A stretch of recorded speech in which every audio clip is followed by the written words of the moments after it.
Student, my self Rajkumar Sharma. और आज हम डिस्कस करेंगे माइक्रो इकोनॉमिक्स यानी 11th का first chapter introduction of micro economics. देखिए, माइक्रो इकोनॉमिक्स जानने से पहले आपको ये जानना चाहिए व्हाट इज इकोनॉमी। देखिए, first point is what is economy. Economy क्या है? इकोनॉमी के बारे में आपको जानना बहुत जरूरी है। What is economy? Economy, it is a system where people get their living. Economy is a system where people get their living. How many activities involved in economy? In the economy perform three main activities. That is, number one is production, number two is consumption, and number three is capital formation or investment. Yani in every economy we make three activities that is called economic activities. The first one is production, second one is consumption, and third one is capital formation, and you can say investment. So that is economy. Now the second point is what is economics.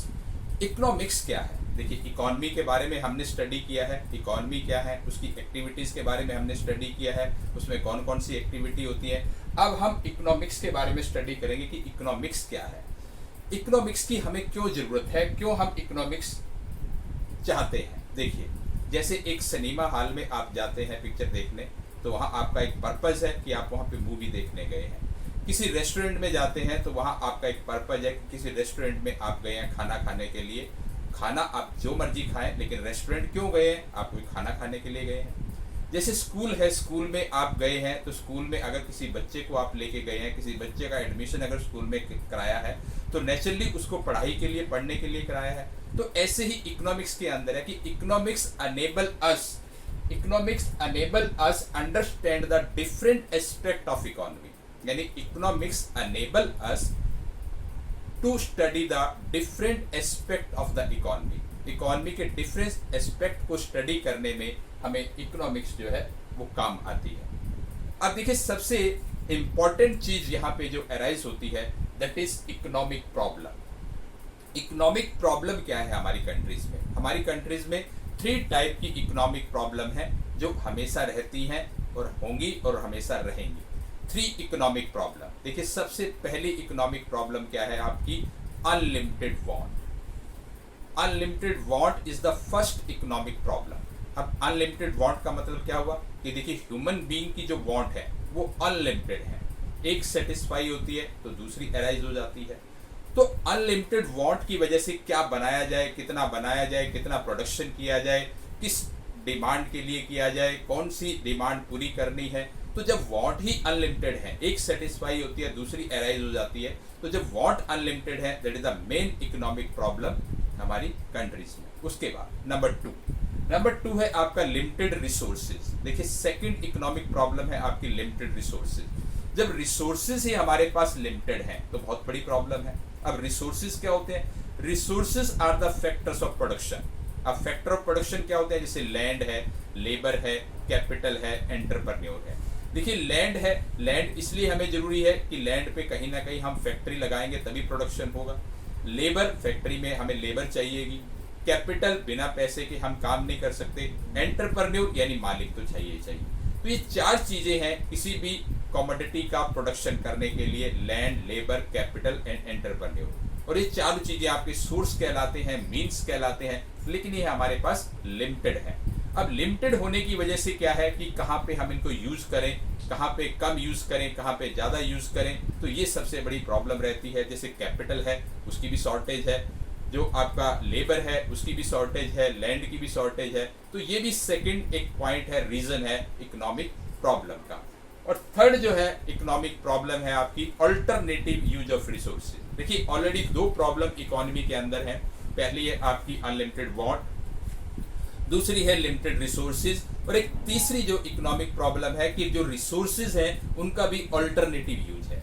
अब alternative use कैसे है? जैसे land है, अब land पे आप agriculture कर सकते हो, लैंड पे आप रेजिडेंशियल यूनिट बना सकते हो, लैंड पे आप इंडस्ट्री लगा सकते हो, लैंड पे आप कमर्शियल कॉम्प्लेक्स बना सकते हो। अब कितने पार्ट में क्या किया जाए, ये सबसे बड़ी प्रॉब्लम है। तो हमारी इकोनॉमी में तीन तरीके की प्रॉब्लम आती है, उसके तीन रीजन है आपके। पहला है अनलिमिटेड वांट, और दूसरा है लिमिटेड रिसोर्सेज और तीसरा है अल्टरनेटिव यूज ऑफ रिसोर्सेज। तो इनको हम मैक्सिमम से मैक्सिमम सॉल्व करने की कोशिश करते हैं और तभी हमारी इकोनॉमी स्ट्रांग होती है। यानी जो हमारे लिमिटेड रिसोर्सेज हैं उनका फुल यूटिलाइजेशन होना चाहिए, फुल एंड एफिशिएंट यूटिलाइजेशन। यानी ये ना हो कि एक तो रिसोर्सेज ही लिमिटेड है और वो हमारे आइडल पड़े रहे, बेकार जाए, ऐसा नहीं होना चाहिए। और मैक्सिमम से मैक्सिमम वांट जो है ह्यूमन बीइंग की वो कंप्लीट करने की कोशिश करनी चाहिए।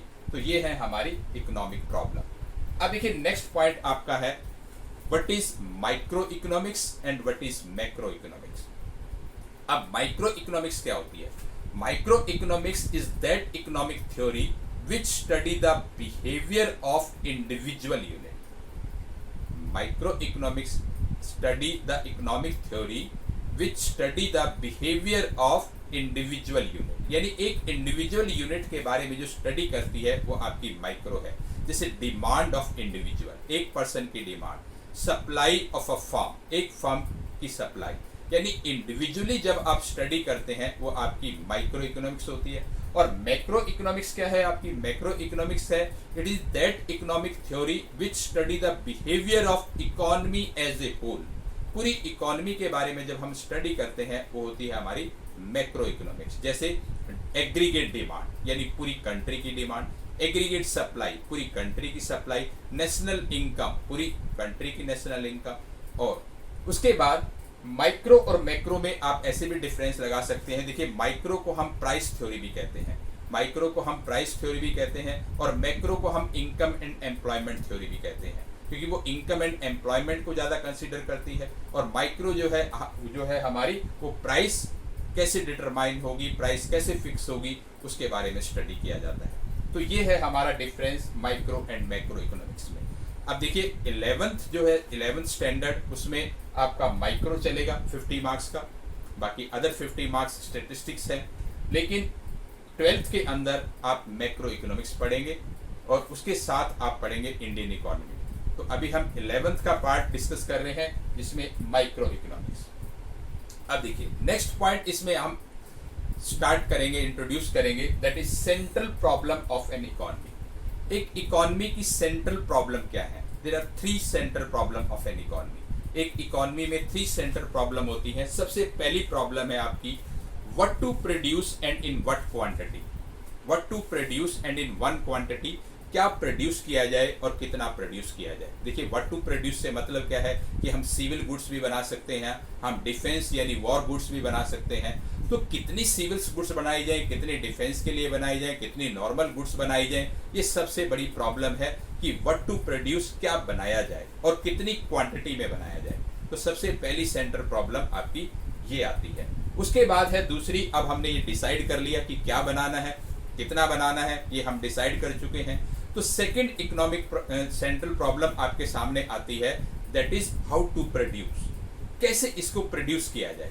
यानी जो क्वांटिटी हमने सोची है बनाने के लिए, जो भी हमने सोचा है बनाने के लिए, उसको कैसे बनाया जाए, हाउ टू प्रोड्यूस। अब देखिए हाउ टू प्रोड्यूस के लिए 2 टेक्निक हम इस्तेमाल करते हैं। एक होती है आपकी लेबर इंटेंसिव और दूसरी होती है कैपिटल इंटेंसिव। लेबर इंटेंसिव में क्या होता है कि लेबर का ज़्यादा यूज होता है, कैपिटल यानी मशीनरी का कम यूज होता है।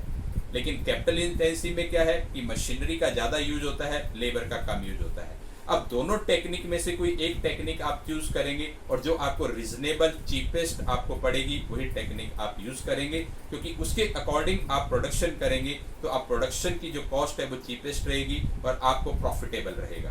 तो ये है आपकी सेंट्रल प्रॉब्लम सेकंड। अब थर्ड जो है वो है आपकी फॉर हुम टू प्रोड्यूस, किसके लिए हमने प्रोडक्शन करना है। फॉर हुम टू प्रोड्यूस यानी हमारा डिस्ट्रीब्यूशन चैनल कैसा होना चाहिए, जो हमने प्रोडक्शन किया है।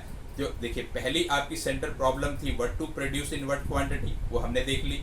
फिर है हमारा कि हाउ टू प्रोड्यूस, वो हमने डिसाइड कर लिया। अब फॉर हुम टू प्रोड्यूस, जिसके लिए हमने प्रोडक्शन किया है उस तक हम कैसे पहुंचाएं, उस तक कैसे डिस्ट्रीब्यूशन हो, यानी जो भी इनकम है उसका कैसे डिस्ट्रीब्यूशन हो, जो भी प्रोडक्शन है उसका कैसे डिस्ट्रीब्यूशन हो। तो ये आपकी थर्ड यानी 3 central problem of an economy है। पहली है आपकी what to produce in what quantity, second है आपकी हाउ टू प्रोड्यूस और थर्ड है आपकी फॉर हुम टू प्रोड्यूस। अब देखिए नेक्स्ट पॉइंट है आपका production possibility schedule.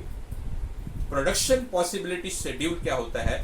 Production possibility schedule is the tabular presentation.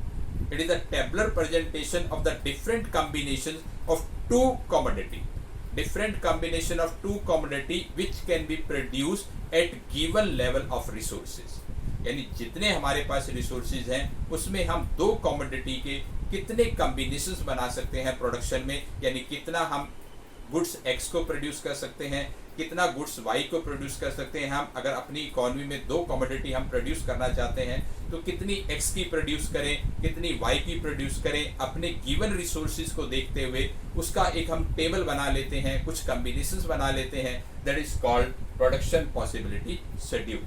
और प्रोडक्शन पॉसिबिलिटी शेड्यूल जो है वो हम कैसे बनाएंगे प्रोडक्शन पॉसिबिलिटी शेड्यूल, उसके लिए देखिए. जैसे पहला कॉलम है आपका कॉम्बिनेशन, सेकंड है जैसे माना हम गन्स बनाना चाहते हैं, कितनी यूनिट हम गन की बनाएंगे. फिर है आपका बटर, बटर बनाना चाहते हैं हम, कितनी यूनिट हम बटर की बनाएंगे. तो ये हम जो है कुछ कॉम्बिनेशंस लेके चलते हैं हम, जैसे A B C D E F और जी. ये कुछ कॉम्बिनेशंस हमने लिए हैं. जैसे पहला कॉम्बिनेशन है, जो भी हमारे पास गिवन रिसोर्सेज है उसमें हम 21 गन बना सकते हैं और बटर 0 बनेगा क्योंकि सारे रिसोर्सेज हमने गन पे यूज कर दिए. फिर सेकंड कॉम्बिनेशन हम ले सकते हैं कि इसकी 20 है तो इसकी 1 यूनिट हम बना सकते हैं. फिर थर्ड है इसकी 18 है तो इसकी हम 2 बना सकते हैं. उसके बाद इसकी 15 है तो ये 3 बना सकते हैं. ये 11 है तो ये 4 बना सकते हैं. और ये 6 है तो ये 5 बना सकते हैं. और ये 0 है तो ये 6 बना सकते हैं. तो ये जो टेबल मैंने आपको दिखाई है that is production possibility schedule. इसमें हमने दो कमोडिटी हमारे पास हैं, एक है गन्स और दूसरा है बटर. इसके हमने डिफरेंट कॉम्बिनेशन जाने हैं कि जो हमारे पास गिवन रिसोर्सेज हैं उनमें हम कितना बना सकते हैं. देखिए अगर हम ए कॉम्बिनेशन चूज करते हैं तो 21 हम गन बना सकते हैं और बटर फिर 0 बनेगा. अगर हम बी कॉम्बिनेशन लेके चलते हैं तो 20 और बटर 1. अगर हम सी कॉम्बिनेशन लेते हैं तो 18 बटर 2. अगर हम डी कॉम्बिनेशन लेते हैं तो 15 गन ये 3. अगर ई कॉम्बिनेशन लेते हैं तो गन 11 ये 4. और एफ कॉम्बिनेशन लेते हैं तो गन 6 ये 5. और अगर हम जी कॉम्बिनेशन लेते हैं तो यहाँ पे फिर हम कोई भी गन नहीं बनाएंगे, 6 यूनिट आपका बटर बनेगा. तो that is the production possibility schedule. फिर नेक्स्ट पॉइंट आपका आता है प्रोडक्शन पॉसिबिलिटी कर्व, जिसको बोलते हैं प्रोडक्शन पॉसिबिलिटी फ्रंटियर. अब प्रोडक्शन पॉसिबिलिटी फ्रंटियर यानी प्रोडक्शन पॉसिबिलिटी कर्व होता क्या है? इस जो टेबल आपने बनाई है पीपीएस यानी प्रोडक्शन पॉसिबिलिटी शेड्यूल, इसकी ग्राफिकल प्रेजेंटेशन, यानी आप ये कह सकते हैं the graphical presentation of production possibility schedule is called production possibility curve और प्रोडक्शन पॉसिबिलिटी फ्रंटियर. तो इसको कैसे हम प्रेजेंट करेंगे, इसका कैसे हम ग्राफ बनाएंगे, तो वो देखिए जरा. ग्राफ बनाने के लिए ये हमने ये एक्स एक्सिस और ये है हमारा वाई एक्सिस. थोड़ा सा और इसको इधर करके बना लेते हैं हम और अच्छे से आपको क्लियर हो जाएगा. देखिए ये आपका एक्स एक्सिस और ये आपका वाई एक्सिस. अब देखिए एक साइड हम इस पे एक कमोडिटी लेंगे, दूसरी साइड दूसरी कमोडिटी लेंगे. तो यहाँ पे हमने ली है गन्स और यहाँ पे लिया है हमने बटर. यूनिट में है ये भी यूनिट में है. अब यूनिट में है तो इसमें आपका यहाँ तक देखिए 1 2 3 4 5 6 ये 6 तक है क्योंकि बटर हमने शेड्यूल में 6 तक लिया था.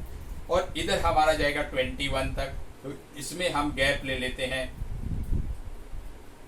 1 2 3 4 5 6 7 8 9 10 11 12 13 14 15. तो यानी 21 तक ये छोटा पड़ेगा. तो इसको हम और कर देते हैं 2 2 में. तो 2 4 6 8 10 12 14 16, 18, 20 और 22। तो यानी कि यहीं तक हम इसको ले लेते हैं 22 तक। तो ये आपका वाई एक्सिस। अब जो कॉम्बिनेशंस हमने बनाए थे उनको इस पे प्रेजेंट करेंगे। देखिए पहला एक कॉम्बिनेशन था आपका कि 21 आपका यहाँ पे आएगा। 21 आपकी गन्स की थी और ये थी आपकी 0। तो एक कॉम्बिनेशन आपका यहाँ पे आ गया, that is your a combination था।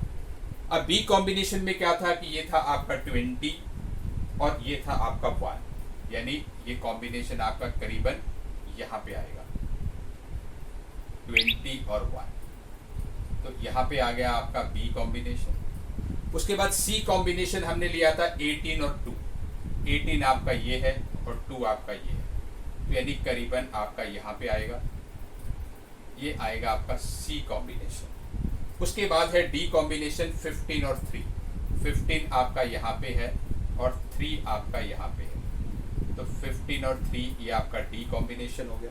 उसके बाद है आपका ई कॉम्बिनेशन 11 और 4। तो 11 आपका यहाँ पे है और 4 आपका यहाँ पे है, तो ये हो गया आपका ई कॉम्बिनेशन।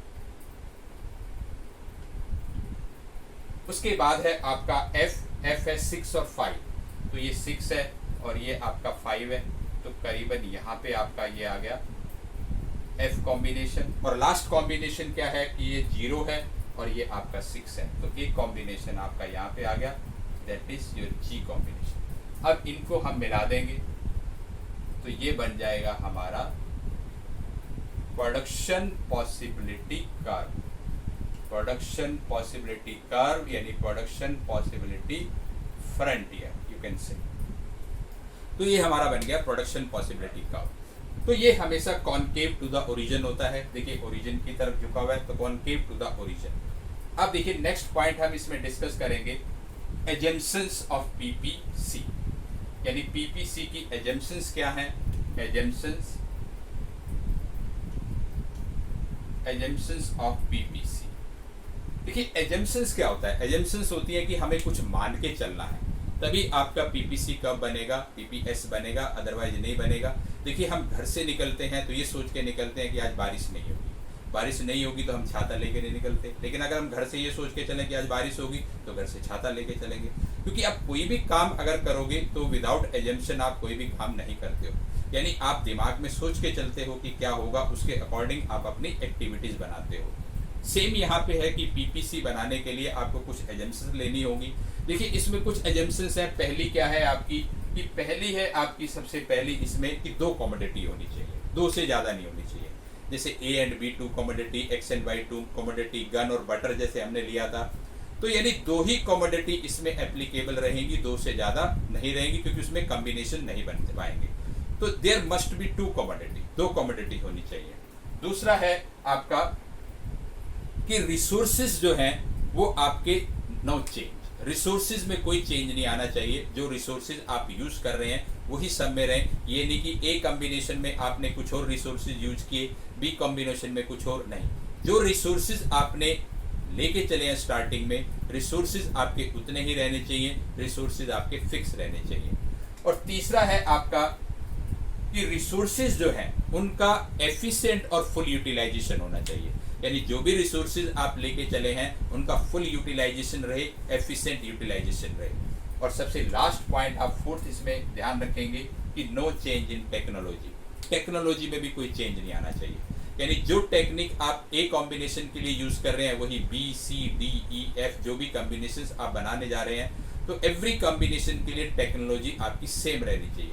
तो ये 4 चीजें अगर आप दिमाग में लेके चलेंगे तो आपका प्रोडक्शन पॉसिबिलिटी कर्व बन जाएगा। और अगर आप 4 चीजें दिमाग में लेके नहीं चलेंगे, एक भी इधर उधर हो गई, तो आपका प्रोडक्शन पॉसिबिलिटी कर्व नहीं बन पाएगा, कॉम्बिनेशन प्रॉपर नहीं बन पाएंगे, आप इसको प्रॉपर स्टडी नहीं कर पाएंगे। उसके बाद देखिए नेक्स्ट पॉइंट इसके अंदर है आपका प्रॉपर्टीज ऑफ पीपीसी। पीपीसी की क्या प्रॉपर्टीज है। देखिए बहुत ही इंपॉर्टेंट क्वेश्चन है कि प्रॉपर्टीज ऑफ पीपीसी। सबसे पहली प्रॉपर्टी क्या है कि PPC curve concave to the origin. PPC curve concave to the origin. Concave to the origin का मतलब इस तरीके से आपका पीपीसी कर्व होता है कि आपकी एक्स एक्सिस ये आपकी Y axis, concave to the origin, origin की तरफ झुका होता है। ऐसा क्यों होता है? ऐसा इसलिए होता है कि अगर एक कमोडिटी का प्रोडक्शन आप ज़्यादा करोगे तो दूसरी कमोडिटी का प्रोडक्शन आपको कम करना पड़ेगा। यानी x को अगर आप बढ़ाना चाहते हो तो y को कम करना पड़ेगा, y को अगर आप बढ़ाना चाहते हैं तो x को कम करना पड़ेगा। यानी इसमें अपॉर्चुनिटी कॉस्ट जो है वो एप्लीकेबल होती है, that is called marginal opportunity cost. अब अपॉर्चुनिटी कॉस्ट क्या होती है? It is the cost of next best alternative foregone. Opportunity cost का मतलब क्या होता है? It is the next best alternative foregone. देखिए फॉर एग्जांपल, आप किसी बैंक में जॉब करते हैं, 50,000 पर मंथ आपकी वहां पे सैलरी है। एक बैंक में आप काम करते हैं, 50,000 पर मंथ आप वहां से अर्न कर रहे हैं। एक ऑफर आपके पास आया एज ए जर्नलिस्ट, वहां पे आपको 40,000 पर मंथ मिल रहा है। देखिए बैंक में ऑलरेडी आप काम कर रहे हैं, लेकिन एक ऑफर और आपके पास है एज ए जर्नलिस्ट, वहां पे आप 40,000 पर मंथ आपको मिलेगा। तो लेकिन अगर आप बैंक में रहना चाहते हैं, अब बैंक में रहने के लिए आपको जर्नलिस्ट की नौकरी छोड़नी होगी। तो इसका मतलब आपकी अपॉर्चुनिटी क्या कॉस्ट क्या हुई? 40,000। यानी 50,000 कमाने के लिए आपको 40,000 का सेक्रीफाइस करना पड़ा। तो अपॉर्चुनिटी कॉस्ट की वजह से, मार्जिन अपॉर्चुनिटी कॉस्ट की वजह से, यानी एक एडिशनल यूनिट बनाने के लिए पुरानी यूनिट में दूसरी यूनिट का कितना सेक्रीफाइस करना पड़ेगा, वो मार्जिन अपॉर्चुनिटी कॉस्ट होती है। अब उसमें उसकी वजह से जो है आपका पीपीसी का कॉनकेव टू द ओरिजिन होता है। और दूसरा है इसमें कि पीपीसी स्लोप डाउनवर्ड। पीपीसी का स्लोप जो है वो डाउनवर्ड होता है, left to right downward. PPC slope downward ऐसा भी इसलिए होता है कि when you produce more of one commodity then less of other commodity produce. यानी एक कमोडिटी का प्रोडक्शन बनाने के लिए दूसरी कमोडिटी को आपको कम प्रोड्यूस करना पड़ेगा। तो ये 2 प्रॉपर्टीज हैं इसमें प्रोडक्शन पॉसिबिलिटी कर्व में। तो आज इतना ध्यान रखना है आपने। तो आज के लिए इतना ही।